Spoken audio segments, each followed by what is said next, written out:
This is Cam with Scale Auto Magazine. We've got another kit review here for you today. This is another Auto World release. This is the 1957 Chrysler 300C.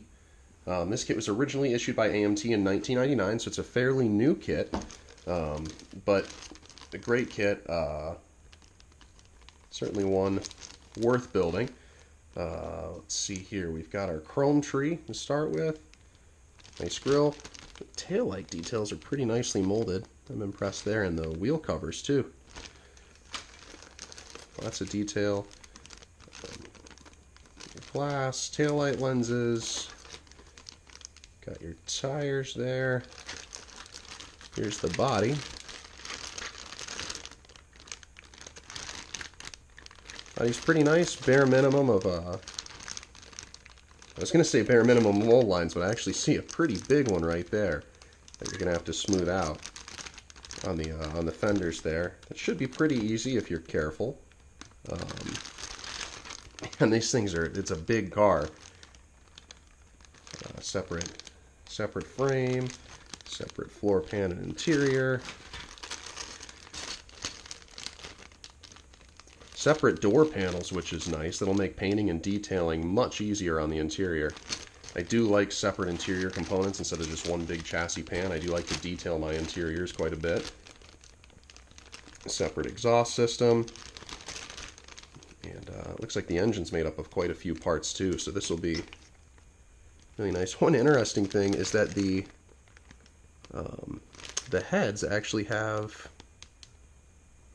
detail molded into them. So if you were to, for whatever reason, want to build the engine without the valve covers on, you could show off the inner workings of the engine. That's really, really cool.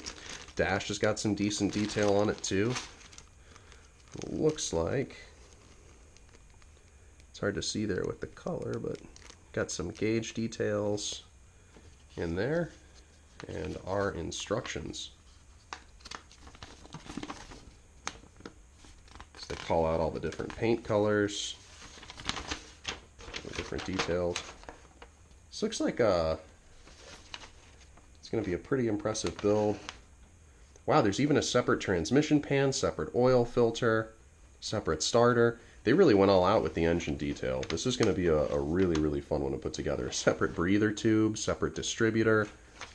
Yeah, I mean, if you're looking for a model to build and you want to do a full wiring and plumbing on the engine, this is definitely the one to do it with.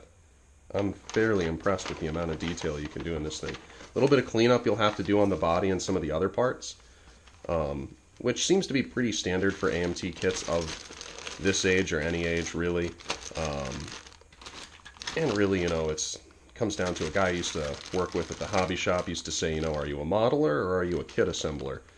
And you know, if you can't do some sanding and maybe a bare minimum of filling if you really have to, this probably isn't the hobby for you. You know, there's going to be a little bit of work involved. We get really spoiled with imported kits and some of the newer kits, but I'd say this one is well worth the work, well worth the effort. It's not going to be too much of a challenge to get a really good looking model out of this one. So look for a full review of this kit in an upcoming issue of Scale Auto Magazine. Until next time, I'm Cam.